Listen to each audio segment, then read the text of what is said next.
Okay, everyone, I'm back. Hope you enjoyed the astrophotography program. And, I've been wanting to do that for a long time, so that's really cool. Today, I took a step towards, I said self-sacrifice. This time we're going to examine some of my own blood. So I've always wanted to do that. And so this will be kind of a shorter presentation, but anyhow, I'll show you just what you can see with a microscope of your own blood cells, the platelets and red blood cells, white blood cells, all of that stuff. I was really kind of stunned at how much detail I could see. So.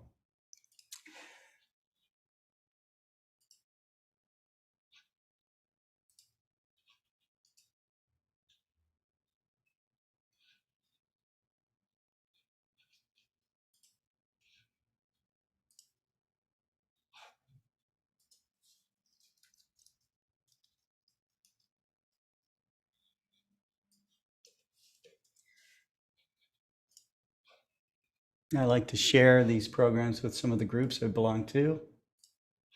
So we're going to do that.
Did you know that when cultured in microgravity, cells grow as 3D cell aggregates, which better mirror the shape and the environment cells experience in our bodies?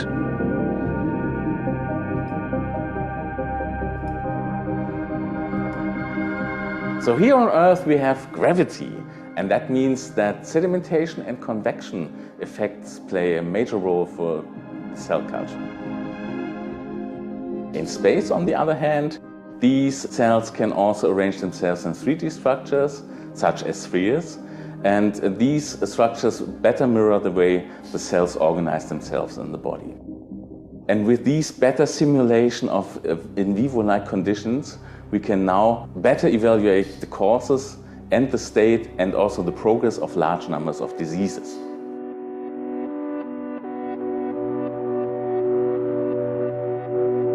We flew an experiment on board the International Space Station in 2016 called spheroids.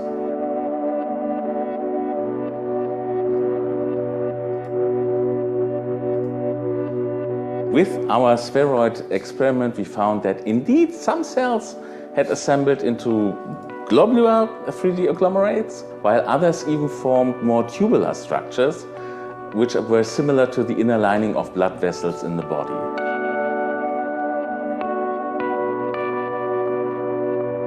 That is something we have so far never obtained through the cell culture in normal gravity. And thanks to the experiment in space, we were able to gain insights into the cell's metabolic and molecular mechanisms that regulate the three-dimensional growth, differentiation, and structural configuration.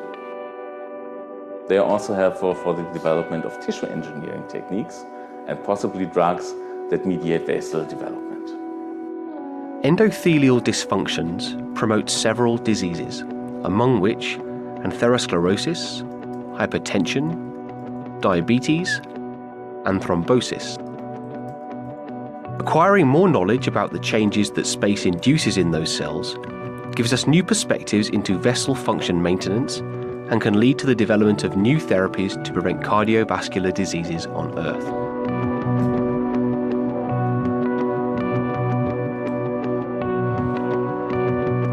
Space is successfully contributing to open, innovative research opportunities. Spheroids is a concrete example of how progress can be made in reconstructive surgery and tissue engineering to replace damaged blood vessels in patients, and cardiovascular disease treatment through the development and testing of more efficient and safer drugs. Now you know that space can help further study cell cultures. Do take advantage of the opportunities and capabilities that are available for your research and development to grow and extend your achievements. Do take the next step, the step to space. We did it already.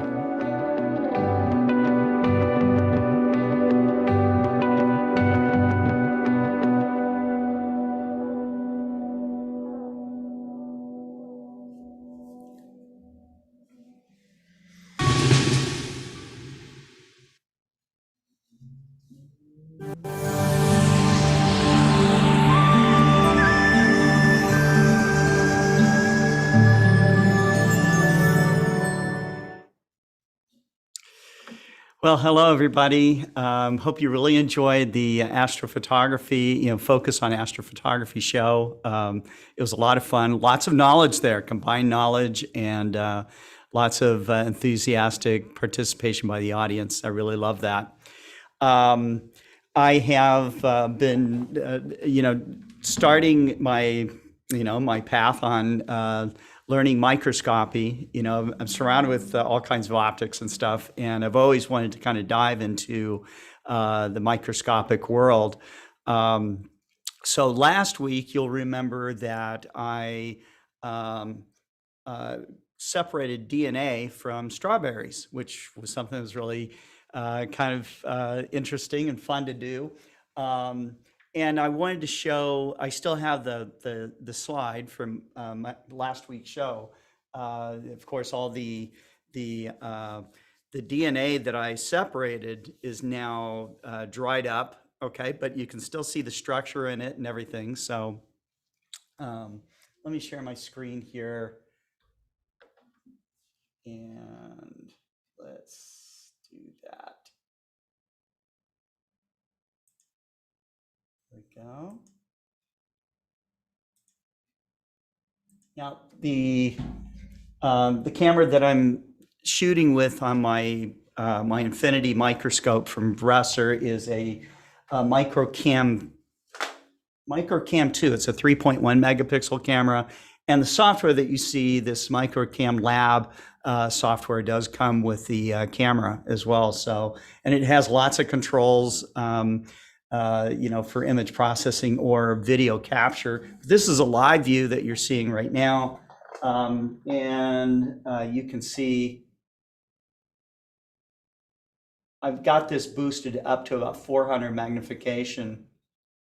Let me get into some of the material of the fibers. The fibers here, actually, this is a better view of the fibers. Let me bring that down. And you can start to see the strings of the material. These strings, which I failed to point out in the last show, these things are 40,000 times finer than a human hair. So if I had a scanning electron microscope, we could start to see the DNA structure and everything. But I thought it was still nevertheless really, really interesting. Really interesting to separate DNA, and I felt like a kind of a mad scientist doing so. It was a lot of fun. So let me stop sharing here. And so this time around, I decided that what I was going to do was to look at human blood. And so I first off started to look at already prepared slides and stuff with human blood. And I thought, well, how about sharing my own human blood with you guys? So today I got Kent Martz to come over and use my iPhone to video me getting the blood. And so I'm going to show this to you. This is just a little video that I have. There we go.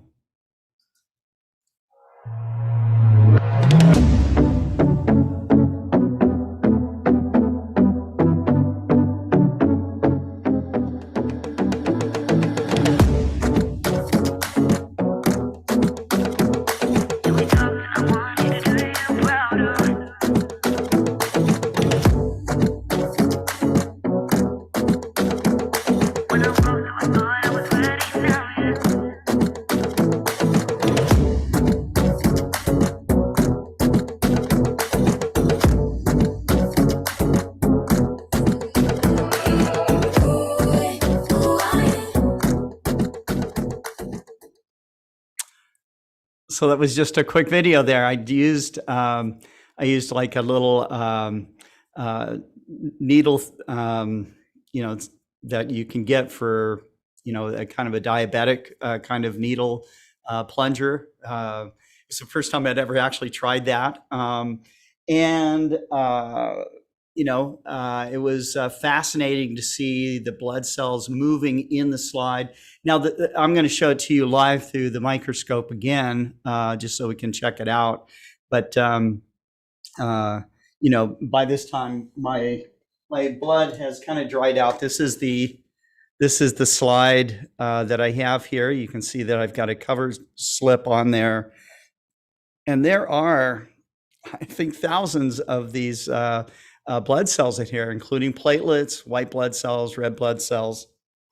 So I'm going to change out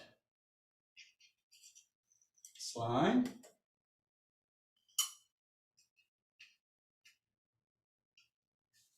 There we go. Let me share my screen.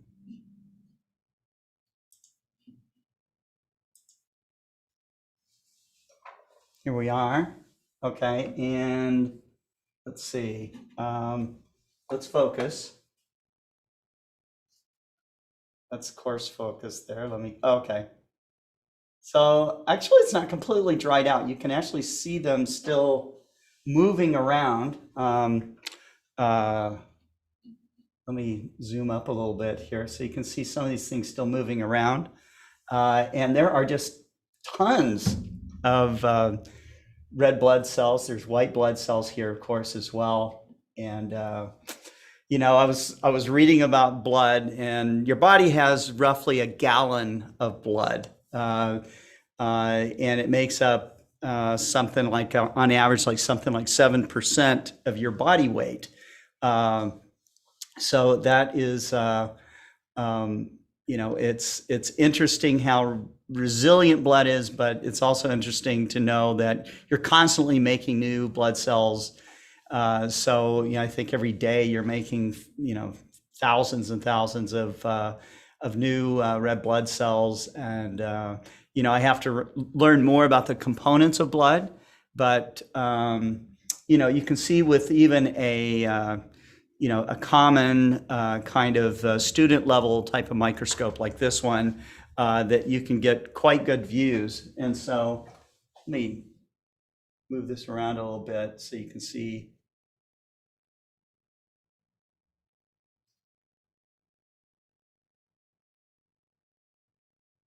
So the red blood cells the blood cells were suspended more before. It's starting to dry out underneath the microscope slide. You can see they're still moving a little bit.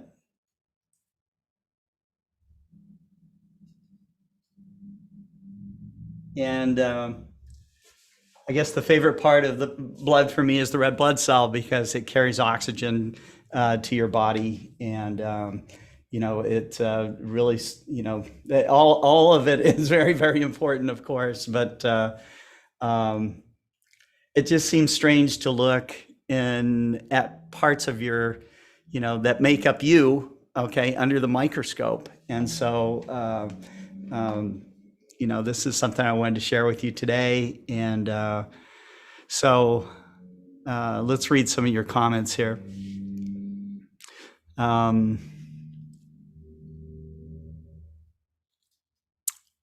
Beatrice Hines, the astrophotography was a great show. Yeah, thank you. Looking forward to more shows just like the microscopy show. Thank you very much. Pekka, I thought I was over, but I have lucky day. I must go buy a lottery ticket somewhere. Even if midnight, something must be open. That's right. Thank you, Pekka. Beatrice, Scott, do you use some containment agent to glue the cover slide on the object slide? Can you recommend one? Does ES or Bresser have products like that? You know, Beatrice, let me stop sharing here.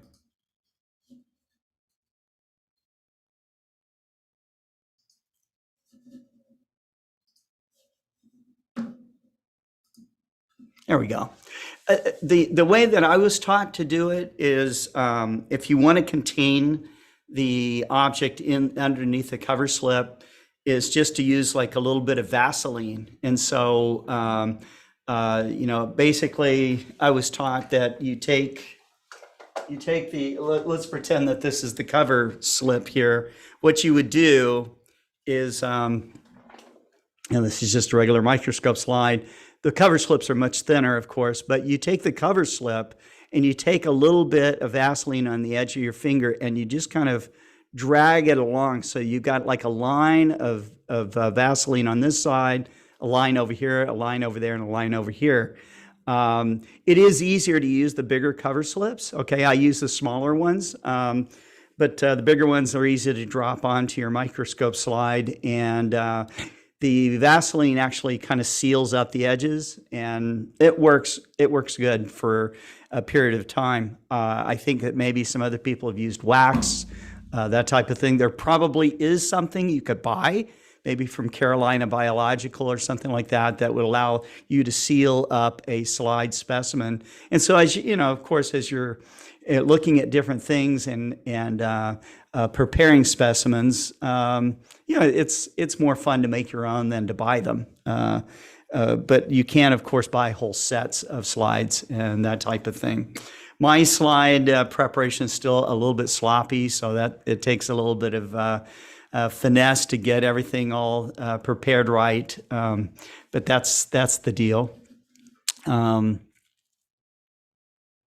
Eastburn says the cover slide is used to seal, but also to keep the lens out of the soup. Exactly, right? And I've put my objective lens right in the soup a couple of times. So that on occasion I have to bring my microscope over to Alex here at Explore Scientific, and he cleans it for me. And it's interesting to watch how you clean an objective lens because it's so teeny tiny, you know.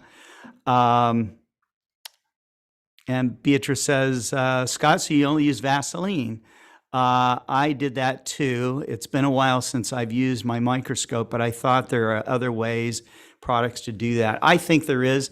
I saw a slide, it's called, I think it's called a live slide, and I've used them on occasion, and they are just, it's an acrylic, I think, or polycarbonate, maybe plastic. It's optically clear, it's very nice, and it's got channels grooved into it. And what you do is you can drop in several specimens and like seal it up and then drag it across with the mechanical stage. There are also microscope slides that have a dimple in them, you know, that's ground and polished into it, and then you can throw your live specimens in there or something like blood and drop your microscope, you know, slide cover on top. But, you know, I'm by no means an expert. It's just what I do, what I see other people do. Harold Locke says, I want to give a factoid. The structure of blood and chlorophyll are almost exact. The difference is in the structure is blood has iron in its structure, and the same position in chlorophyll. In the same position in chlorophyll is magnesium. Isn't that interesting? That is very, very cool. Very cool. So, Martin Eastburn, again, I've seen lappage or brown-looking water-based glue. That could be. That could be. And Pekka says, I've seen that human tears look different under a microscope for the reason they come. And Beatrice, I have some slides too with a dimple hole in it. I'm no expert either, but I love to keep learning. Me too. Me too. That's, I love diving into something that I've never really done before, don't have much expertise at. But the more I use my microscope, the more comfortable I am in preparing things and to thinking about what else I can be looking at and examining. And, that's the whole deal, I love the idea that the iron in human blood comes from a supernova explosion, So a lot of times you'll see I run featurettes in these programs that have to do with astrobiology or medical, medical research that's being done in space, that kind of thing. That is our future. So, but anyhow, we had a fairly lengthy astrophotography program. I'm glad you guys liked it. I was hesitant to cut it off too short because a lot of good conversation was coming out. And we'll be back with more. But we're going to follow in the focus on astrophotography program. We're going to be following things that you guys want to learn about because I know many of you are doing astrophotography. By the way, the more you know about astrophotography, the more you know also about microscopy and microphotographs. So because the processing, the captures, all the rest of that is very, very similar. So anyways, you guys have a great weekend. We're going to be back on Monday with Daniel Barth, and Tuesday we've got our 52nd Global Star Party with the celebration of George Ellery Hale's birthday. So you guys have a good one. I hope you have clear skies, and take care. Bye-bye.